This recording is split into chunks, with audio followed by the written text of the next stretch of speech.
तर हो, असे शाही अनारसे कुणाकुणाला आवडतात. सध्या तर आमच्याकडं अधिक मासामुळे पीठ विकायला आहे, त्यामुळं घरात रोजच अनारसे आहेत. घरात सर्वांची सध्या मज्जाच मज्जा आहे. अगदी बाहेरून कुरकुरीत आणि आत मऊ असे अनारसे तुम्हाला आज मी तुमच्यासोबत या अनारशाच्या पिठाची रेसिपी शेअर करणार आहे. तर व्हिडिओ शेवटपर्यंत बघा. 3 दिवस राशनचे जे तांदूळ असतात, अगदी साधा तांदूळ, तो काय करायचा, एका ठीक पातेल्यात किंवा कसा तुम्ही 1 किलो भिजू घालायचा. 1 किलो तांदूळ भिजू घातला तर ते 3 दिवस पाणी रोज बदलत जायचं. पाणी बदलल्यानंतर हे तांदूळ आपण सावलीतच घरातच भिजत ठेवायचे आहेत.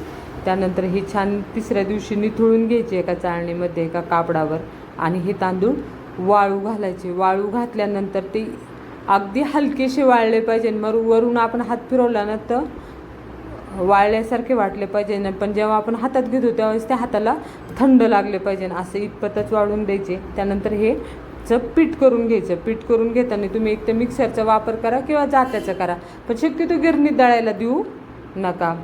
कारण गिरणीत काय होतं, गिरणीच्या उष्णतेने हे पीठ ना संपूर्ण एकदम कोरडं आणि गरम होऊन येतं. तर काय करायचं, असं मिक्सरला बारीक करून घ्यायचं. मी मिक्सरलाच केलं आहे. त्यानंतर हे पीठ अगदी सुजीच्याच चाळणीने चाळून घ्यायचं. दुसरी कोणती चाळण वापरायची नाही. आणि याच्यात जो रवा निघतो, बायकांना सवय असते थोडाच उरला मी ह्याच्यातच काढून देते, नाही, तो रवा तुम्ही तसाच ठेवा. त्याचा एखादा धिरडं, डोसा काय करायचं ते करून घ्या तुम्ही, पण ह्याच्यात तो रवा वरचा मिक्स करायचा नाही. त्यानंतर जर 1 किलो तांदूळ तुम्ही घातले असेल तर त्यासाठी अर्धा किलो गूळ घ्यायचा आणि गुळ ह्यामध्ये मिक्स करून घ्यायचा.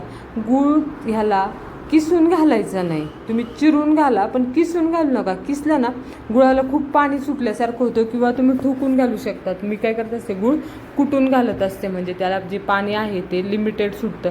किसलेल्या गुळाला ना तो पगळल्यासारखं होतं, मग त्याला खूप पाणी सुटतं. त्यामुळे काय करायचं, गूळ हा ठोकूनच घालायचा.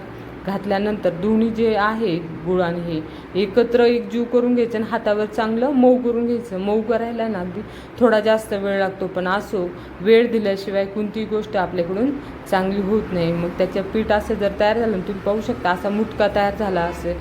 जर म्हणायचं आपला गूळ आणि पिठाचं प्रमाण एकदम व्यवस्थित झालं ना, अनारसे 101% चांगलेच होणार झाले. तर तुम्हाला इमर्जन्सीत लगेच अनारसे करायचे असतील, त्याच्यात अगदी चमचाभर दूध घातलं तर याचा गोळा तयार होईल. किंवा मग तुम्ही संध्याकाळपर्यंत जर थांबला तर देखील याचा गोळा 2-3 तासात गुळाला एकदम प्रॉपर पाणी सुटतं आणि गोळा तयार होतो.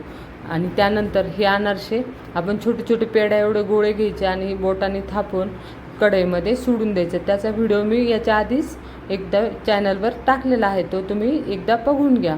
तर आपल्याकडं काय होतं, हे पीठ सध्या विकायला आहे.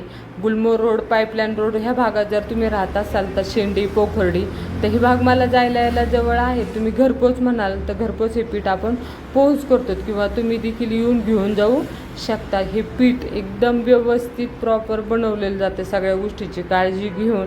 आणि विशेष म्हणजे याचे अनारसे नक्की चांगले होतात.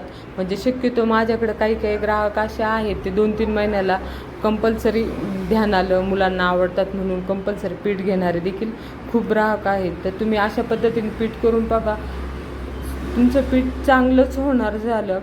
आणि हा व्हिडिओ पाहिल्याबद्दल सर्वांचे मनापासून धन्यवाद. All the best.